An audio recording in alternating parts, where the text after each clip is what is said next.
왜 여성분들이 많은지를 천수만 명 가까이를 만나면서 느꼈던 것들은 네요, 저게. 나이 많으신 분들 배달을 많이 시켜 먹겠구나 했지만 거의 그런 경우는 네, 안녕하세요. 외식인 CEO 천세원입니다. 저희가 이런 배달 관련해서 이 시간을 준비했던 이유가 많은 프랜차이즈 본사에서 어떻게 시장이 변하고 있는지, 코로나 20년, 21년도 지나는 지금 현재 22년도까지 어떻게 변화되고 있는지를 좀 아셨으면 해서 이런 자리를 준비했는데요. 그 전에 과거가 어땠는지, 그리고 지금 현재가 어떻게 되는지를 보고 그거에 맞춰서 또 전략을 프랜차이즈 본사에서는 세우셨으면 좋겠습니다. 우선 2019년도, 20년도, 21년도 이렇게 비교를 해서 나왔던 작년도에 나온 자료인데요.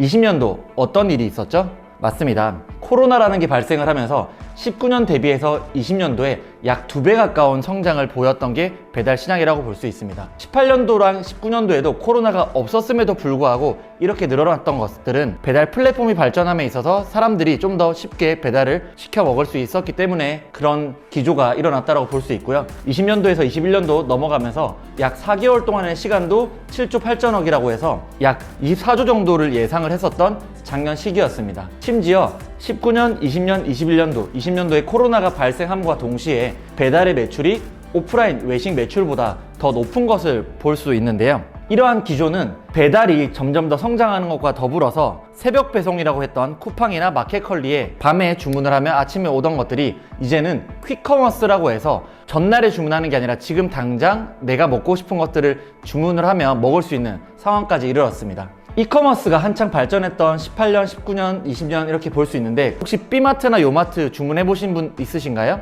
이제 혼자서 라면을 먹을 때도 조금만한 양의 대파나 양파들을 시키고 싶잖아요. 그때 B마트나 요마트 같은 당장에 시켜 먹을 수 있는 주문을 한다면 쉽게 간단하게 먹을 수 있는 상황이 되었었습니다. 이러한 것들을 봤을 때 소비자의 입장에서는 어떠한 장점이 있었을까요? 오프라인 매장을 운영하고 있던 사장님들은 갑자기 변하는 그런 외식 시장 속에서 복잡함을 느끼셨겠지만 배달이라는 산업이 발전함에 있어서 소비자는 너무나 많은 혜택을 받았다라고 저는 볼 수 있었습니다. 그리고 배달하면은 곱창, 피자, 치킨, 족발 항상 대중적으로 알고 있었던 그런 식사류에서 이제는 디저트까지도 배달로 시켜 먹는 상황이 되었죠. 2020년도, 2021년도 코로나 상황 속에서 어쩔 수 없이 배달을 해야만 했던 유명한 프랜차이즈 또는 유명한 레스토랑들도 브런치들을 배달하기 시작을 했고요. 그러다 보니 이제는 식사가 아닌 야식 메뉴가 아닌 디저트, 파티 음식, 브런치 음식 모든 음식들을 배달로 시켜 먹는 상황에 이르렀죠. 이런 면에서 또 신기한 기조가 하나 있는데요. 19년, 20년, 21년도에 배달이 이렇게 증가하는 와중에 어느 누가 많이 시켜 먹었냐라고 생각을 했을 때 저는 사실 배달 음식은 남자들이 더 많이 시켜 먹는다라고 생각을 했었어요. 하지만 여성분들도 마찬가지로 밖에 쉬는 날에는 밖에 나가기보다는 오히려 집안에서 먹는 걸 좀 더 선호했다라고 하고요. 그 전에 슬세권이라는 말이 좀 있었고 편세권이라는 말이 있었죠.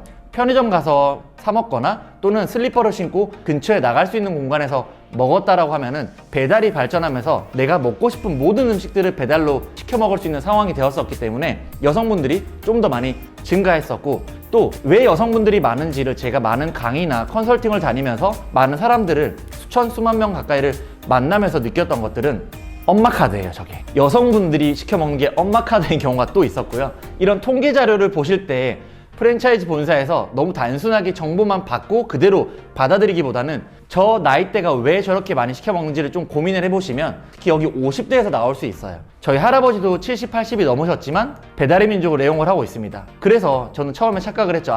나이 많으신 분들 배달을 많이 시켜 먹겠구나 했지만 거의 그런 경우는 극소수라고 봐야 돼요. 여기서 나오는 50대의 15.1%는 사실 손자, 손녀들에게 카드를 주었던 할아버지들의 매출이라고도 볼 수 있어요. 그리고 당연히 30대 부분이 가장 많은 이유는 대한민국 30대 1인 가구가 40% 이상이라고 해요. 그 30대, 40% 이상이 되는 30대들이 집에서 뭔가를 해 먹을까요? 밀키트 시장이 많이 증가하였다라고 해도 저도 밀키트를 몇 번은 시켜 먹었거든요. 재밌어서 시켜 먹기도 하고 요리하는 게 편해서 먹기도 했지만 한 번 밀키트로 음식을 만들고 나면 두 끼, 세 끼, 심지어 2, 3일을 먹어야 되는 경우도 있었기 때문에 오히려 내가 그때그때 먹을 수 있는 배달 음식을 많이 시켜 먹었었던 것 같습니다. 이러한 기조 속에서 많은 배달 산업의 변화가 있었는데요. 배달의 민족, 요기요, 그리고 배달통이라고 했던 3, 4 체제에서 배달통은 요기요와 인수합병을 했었고 그 배달통 서비스는 작년도에 종료를 하게 되었습니다. 그리고 많은 수수료 속에서 정부에서는 공공 배달앱, 최초의 배달앱인 군산의 배달앱 명수부터 시작을 해서 경기도 지역의 배달 특급까지 다양한 배달앱들이 나오고 있고요. 거제도에는 배달 올 거제라고 하는 배달앱이 있을 정도로 지역별로 배달앱들을 많이들 만들고 있었습니다. 그리고 기존의 배달 산업에서 참여하고 있지 않았던 다른 금융이라든지 아니면 이커머스라든지 이런 곳에서 또 들어오면서 이커머스는 위메프에서 위메프오라는 배달 앱을 만들었고요. 신한은행과 생각대로해서 땡겨요라고 하는 배달 앱을 만들어서 올해까지도 계속해서 영업을 하고 있습니다.